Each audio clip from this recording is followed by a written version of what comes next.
আচ্ছা দেখেন একজন প্রতারক, হ্যাঁ, এই যে সে আপনার চুলের স্টাইল করতে দেখেন না, একবারে মানে সিনেমা নায়কও ফেল। বিয়ে করছে, তার এরকম দুইটা বাচ্চা, আর একটা বাচ্চা বড়, তার স্ত্রীও সাথে রয়েছে। দেখেন তাকে তো আপনার টাকা পয়সা দেয় না, বিভিন্ন মেয়েদের সাথে আপনার পরকীয়া আসক্ত, ঠিক আছে। সে হচ্ছে আপনার ভদ্র শয়তান, হ্যাঁ।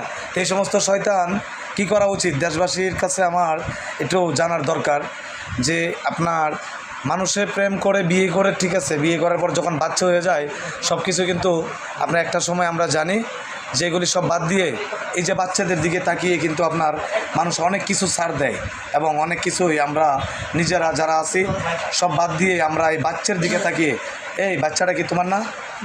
হ্যাঁ, জোরে বলো। তাহলে এই বাচ্চার ভরণ পোষণ কেন দাও না তুমি? তোমার নাম কি? রাহিম। তোমার গ্রামের বাড়ি? বরণউদ্দিন কাছিয়া। বরণউদ্দিন কাছিয়া। ইউনিয়ন তো কাছিয়া। ইউনিয়ন কাছিয়া। গ্রামের নাম? গ্রামের নাম কাছিয়া। কাছিয়া। তোমার বাবার নাম কি? রবিজুল ইসলাম। তোমার মার নাম? মাফিয়া বেগম। তোমার আব্বা আম্মা কি জানে জি। এই যে বাচ্চারা যে ভরণ পোষণ দাও না, তোমার আব্বু আম্মু জানে? হ্যাঁ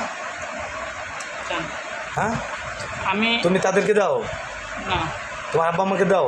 তাদেরকে টাকা দেই পাশকে আমারটা। এইভাবে তো তোমার মনে করো তোমার মা বাবা তো এইভাবেই তোমাকে ফাইলা বড় করছে, তো তুমি এটা তোমার সন্তান না? সে বড় হইলে কি সে কি তোমার দেখবে না? হ্যাঁ, কি দেখবে না? তো তুমি যে এরকম একটা বাচ্চাকে দাও, তো কত সুন্দর বাচ্চাটা। তোমার কি নাম বাবা?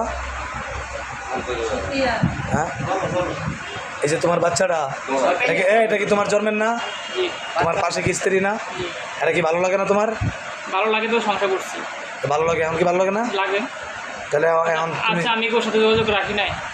কেমনে যোগাযোগ রাখো? তুমি একসাথে বাসা ভাড়া দিয়া মানুষ থাকে একসাথে। ও তো আমার কাছে চলে গেছে। হ্যাঁ, ও তো চলে গেছে আমার কাছ থেকে। চলে গেছে। তা তুমি যদি ভরণ পোষণ না দাও, তাকে যদি তুমি অত্যাচার করো, সে তো চলে যাবে। জিজ্ঞেস করেন আজ পর্যন্ত আপনারা কি অত্যাচার করে আপনি একটু বলেন তো সংক্ষেপে।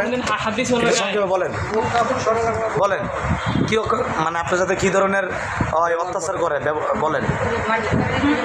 মারধর মানে ওর ফ্যামিলি মানে মুহের মারধর সব কিছু। টিয়া পয়সা খাওয়ান লোন কয় তুই বাতে যাই আর না, টিয়া পয়সা লাগবে না, তুই বাতে যাবি কে, তোর হাতে মারুন না, তোর বাতে মারুন। এই ধরনের কথা কয়। এডি জারলা বলেন, এডি বলে জারলা বলেন, এডি আমার বলেন না, কত বলেন রোডে গাড়ে আড়ে তুলেন গো আমার ফাটতাল আড়ে। আমি কিনা নিয়ে একটা কথা বলেন এডি, ও আমি বেলেন্ডারের মাল লই আড়ি মানে মাঝেই মায়ালে আড়ে বেলেন্ডারের, আর আমি বেলেন্ডার সারা এডি বলেনের মধ্যে ধরেনি আমার ব্র্যান্ডের মাল লয়ে ঘুরে হয়। এই যে দেন না 15টা টি শার্ট বানিয়ে নিছে, কিন্তু আমার ঈদে একটা জামা কিনে দিয়ে নিয়ে সুযোগ নেই। দেন এডি কি বলে কাটি বড় বাচ্চারা আমার শ্বশুর আগ পাশে বাড়ি দিয়ে আশ্রা ভাঙিয়ে লইছে। আমার শ্বশুরে হাত ভাঙতার পরে এর আমি জানাইছি আর আমার ভাই হাত ভাঙছে দেখি এডি ভাঙিয়ে দেন মারিয়া লেনে যাও বেশি, শুধু মিথ্যা কথা বলে। এই আপনি আইনগত ব্যবস্থা নেন এবং ওর গার্জেন সহ 2-5 বছর জেল কাটান, সবচেয়ে ভালো হবে, ঠিক আছে। তোমার এনে কে কে আছে? তোমার কে কে আছে না? আমার বোন আছে। ওরা ফোন দিলে আসবে? তোমার আব্বা আম্মারে ফোন দাও তো।